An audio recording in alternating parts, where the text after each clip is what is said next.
महालक्ष्मी व्रत की आप सभी को हार्दिक शुभकामनाएं। माता महालक्ष्मी हम सभी के घरों में स्थिर रूप से निवास करें। महालक्ष्मी व्रत का प्रारंभ भाद्रपद माह के शुक्ल पक्ष की अष्टमी से होता है और अश्विन मास के कृष्ण पक्ष की अष्टमी पर इसका समापन होता है।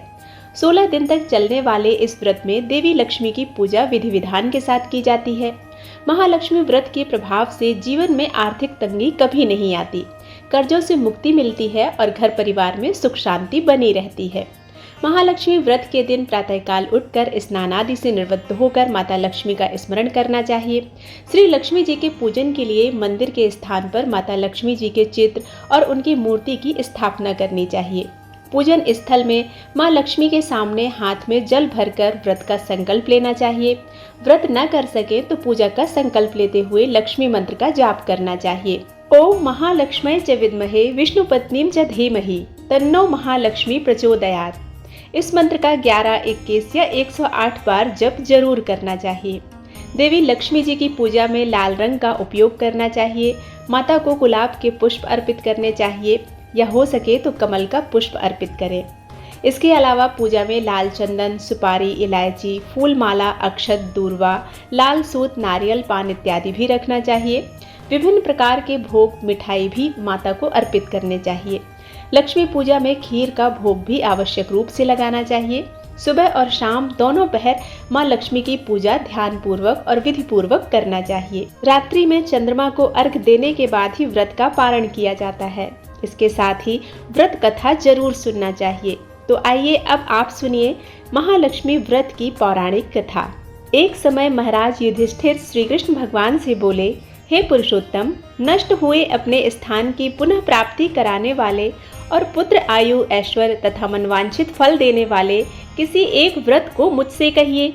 श्री कृष्ण ने युधिष्ठिर से कहा, सतयुग के प्रारंभ में जिस समय दैत्यराज वृत्तासुर ने देवताओं के स्वर्ग लोक में प्रवेश किया था, उस समय इंद्र ने यही प्रश्न नारद से किया था। नारद जी ने कहा, हे इंद्र, पूर्व समय में अत्यंत रमणीक पुरंदरपुर नामक नगर था। वह नगर धर्म, अर्थ, काम और मोक्ष इन चारों पुरुषार्थों का उत्पत्ति स्थल होने के कारण संसार का भूषण रूप था। उस नगर में मंगल नाम का राजा राज्य करता था। उसकी 2 रानियां थीं। एक का नाम चिल्ल देवी और दूसरी का नाम चोल देवी था। एक समय राजा मंगल रानी चोल देवी के साथ महल के शिखर पर बैठा था। वहां से उसकी दृष्टि समुद्र के जल से घिरे हुए एक स्थान पर पड़ी। उसे देखकर अति प्रसन्न चित्त राजा ने हंसकर चोल देवी से कहा, हे चंचलाक्षी, मैं तुम्हारे लिए नंदन वन को भी लजाने वाला एक बगीचा बनवा दूंगा। राजा के वाक्य को सुनकर रानी ने कहा, हे कांत, ऐसा ही करिए। तदनुसार राजा ने उस स्थान पर एक बगीचा बनवा दिया। थोड़े ही समय में वह बगीचा अनेक वृक्षों, लता, फूलों और पक्षियों से संपन्न हो गया। एक समय उस उद्यान में एक विकराल शरीर वाला मेघतुल्य शूकर आ गया। उसने वहां आकर अनेक वृक्षों को तोड़ डाला तथा उस उद्यान को नष्ट भ्रष्ट कर दिया। काल तुल्य उस शूकर ने कई रखवालों को भी मार डाला। तब उद्यान के रक्षक भयभीत होकर राजा के पास गए और सब हाल कह सुनाया। यह बात सुनकर राजा ने अपनी सेना को आज्ञा दी कि शीघ्र जाकर उस शूकर को मार डालो। तदंतर राजा भी एक मतवाले हाथी पर सवार होकर उद्यान की ओर चल पड़ा। सेना ने शूकर को चारों ओर से घेर लिया। तब राजा ने उच्च घोष करके कहा, जिसके रास्ते से यह शूकराधम निकल जाएगा, उस सिपाही का सिर शत्रु की भांति काट डालूंगा। लेकिन वह शूकर उसी मार्ग से निकल गया जिस मार्ग में राजा खड़ा था। उस घोर वन में राजा एकाग्रचित्त होकर उस शूकर को ढूंढ रहा था। एकाएक शूकर से सामना हो गया। तब राजा ने बाण से उसे घायल कर दिया। बाण के लगते ही शूकर अपने अधम शरीर को छोड़कर दिव्य गंधर्व स्वरूप को धारण कर विमान पर जा बैठा। गंधर्व बोला, हे महिपाल, आपका कल्याण हो। आपने मुझे शूकर योनि से छुड़वाया है, सो बड़ी कृपा हो। अब मेरा हाल सुनिए। एक समय ब्रह्मा जी देवताओं से घिरे बैठे थे और मैं उनको तरह तरह के गुणों से युक्त गीत सुना रहा था। गाते गाते मैं ताल स्वर से भटक गया। इसी कारण ब्रह्मा जी ने मुझ चित्ररथ गंधर्व को श्राप दिया था कि तू पृथ्वी पर जाकर शूकर होगा। जिस समय राजाओं का राजा मंगल तुझे अपने हाथों से मारेगा, उस समय तू शूकर योनि से छूटकर फिर इस गंधर्व योनि को प्राप्त होगा। इसलिए हे महीपति, मैं इस योनि में आया था। आज आपके हाथ से मरकर मैं शूकर योनि से छुटकारा पा गया। अब मैं प्रसन्न होकर देवताओं को भी दुर्लभ एक वर देता हूँ, उसे स्वीकार करिए। अर्थ, धर्म, काम और मोक्ष को देने वाला यह एक महालक्ष्मी व्रत है। इसे करके आप सार्वभौम राजा हो जाएंगे। अब आप प्रसन्नचित्त होकर अपनी राजधानी को जाइए। नारद जी कहते हैं, चित्ररथ गंधर्व तत्क्षण अंतर ध्यान हो गया। राजा मंगल ज्यों ही चलने को हुआ, त्यों ही एक बटुक बगल से शंबल लिए दिखाई दिया। राजा ने बटुक से पूछा, तुम कौन हो? बटुक बोला, मैं आपके राज्य का एक ब्राह्मण बालक हूँ तथा आपके साथ साथ ही यहाँ आया हूँ। मेरे योग्य कोई कार्य हो तो बतलाइए। राजा ने कहा, आज मैं तुम्हें नूतन कहूँगा। अगर यहाँ कोई जलाशय हो तो मेरे लिए थोड़ा जल ले आओ। बटुक राजा को एक बरगद के वृक्ष के नीचे बैठाकर स्वयं घोड़े पर सवार हो जल लेने के लिए आगे चल दिया। थोड़ी ही दूर जाने पर उसे एक अति रमणीक तालाब दिखाई दिया, मानो स्वयं भगवान विष्णु और लक्ष्मी जी का निवास स्थान हो। तब तालाब स्वच्छ जल से भरा हुआ तथा कमल पुष्पों से सुशोभित हो रहा था। तालाब के किनारे अनेक स्त्रियां कथा कह रही थीं। बटुक ने स्त्रियों को अपना परिचय दिया तथा उनसे व्रत कथा के बारे में पूछा। स्त्रियों ने कहा, हमने महालक्ष्मी जी का व्रत किया है, सो उनकी कथा कह रहे हैं। स्त्रियों ने बटुक को व्रत की विधि तथा फल बताया। स्त्रियों ने कहा कि तुम इस उत्तम व्रत को करो तथा अपने राजा से भी कराओ। यदि कोई उत्तम व्यक्ति मिल जाए तो उससे भी व्रत कराओ, किंतु नास्तिकों के सामने यह व्रत कभी मत कहना। वह बटुक स्वयं पानी पीकर और घोड़ों को पानी पिलाकर राजा के लिए जल लेकर घोड़े पर सवार होकर चल दिया। राजा को जल देकर उक्त व्रत का महात्म्य बताया और अनेक प्रकार की सामग्री एकत्र करके राजा से व्रत करवाया। उसके बाद वह राजेंद्र घोड़े पर सवार होकर ब्राह्मण बटुक के साथ अपनी पुरी के निकट पहुंचा। अपने राजा को आते देखकर पुरवासियों ने तुरही आदि बाजाओं को बजाते फूल मालाओं से उनका स्वागत किया। स्त्रियों के द्वारा फेंके हुए धान के लावों से पूजित हो उस ब्राह्मण बटुक के साथ राजा मंगल अपनी पटरानी चोल देवी के महल में गया। जाते ही रानी ने राजा के हाथ में एक डोरा बंधा देखा। इस पर रानी ने अत्यंत क्रोधित होकर कहा कि मालूम होता है राजा शिकार के बहाने किसी दूसरी स्त्री के पास गया था। उसी के सौभाग्य के लिए राजा ने हाथ में यह डोरा बांध रखा है।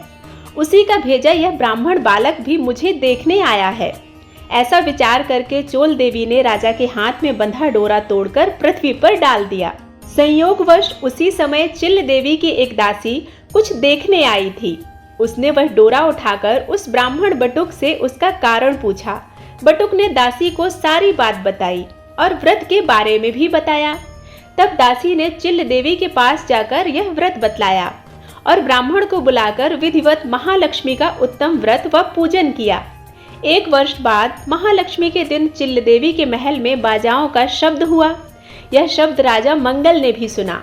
तब राजा को महालक्ष्मी के व्रत का ध्यान आया और वह बटुक से कहने लगा, अरे आज महालक्ष्मी की पूजा का दिन है, मेरा वह डोरा कहाँ है? यह पूछने पर बटुक ने चोल देवी के द्वारा डोरा तोड़े जाने की बात बताई। यह सुनकर राजा चोल देवी पर कुपित हुआ और कहने लगा, आज मैं चिल्ल देवी के साथ ही पूजन करूंगा। तब राजा बटुक के साथ चिल्ल देवी के महल गया। तभी लक्ष्मी जी एक वृद्धा का रूप धारण कर चोल देवी के महल में उसकी परीक्षा लेने गईं। चोल देवी ने वृद्धा को भला बुरा कहकर वहां से चले जाने को कहा। तब वृद्धा रूपी महालक्ष्मी ने चोल देवी को श्राप दिया, तू शूकर मुखी हो जा, यह मंगलपुर कोल्हापुर हो जाए। तभी से यह नगर कोल्हापुर कहलाने लगा। लक्ष्मी जी वहां से चलकर चिल्ल देवी के महल में आईं, तो वहां अनेक प्रकार से उनकी सम्मान पूर्वक पूजा हुई। पूजन के बाद चिल्ल देवी ने साक्षात लक्ष्मी जी का पूजन किया। तब लक्ष्मी जी बोली, मैं तुमसे पूर्णतः संतुष्ट हूँ, तुम जो चाहो सो वर मांगो। चिल्ल देवी ने कहा, हे सुरेश्वरी, जो आपका उत्तम व्रत करे उसका घर आप कभी न त्यागें तथा कथा पढ़े या सुने उनको भी आप मनवांछित फल दें। महालक्ष्मी जी तथास्तु कहकर अंतर्ध्यान हो गई। राजा ने भी चिल्ल देवी के साथ पूजन किया उसी समय ईर्ष्यावश चोल देवी भी चिल्ल देवी के यहाँ चली आई, जबकि द्वारपालों ने उसे बहुत मना किया, फिर भी एक ना मानी। चोल देवी ने वहां का हाल देखकर न जाने क्या सोचा और अंगिरा ऋषि के यहाँ आश्रम में चली गई। महर्षि ने चोल देवी का कुरूप चेहरा देखकर उससे महालक्ष्मी का व्रत पूजन कराया। महालक्ष्मी की पूजा व व्रत के प्रभाव से वह लावण्य युक्त सुंदर स्त्री हो गई। किसी समय राजा ने शिकार खेलते हुए अंगिरा मुनि के आश्रम में सुंदर रूप युक्त तथा चंचल नैनों वाली स्त्री को देखा। उसे देखकर राजा ने पूछा, यह दिव्य स्वरूप धारिणी स्त्री कौन है? मुनि ने चोल देवी का सारा हाल बताकर उसे राजा को सौंप दिया।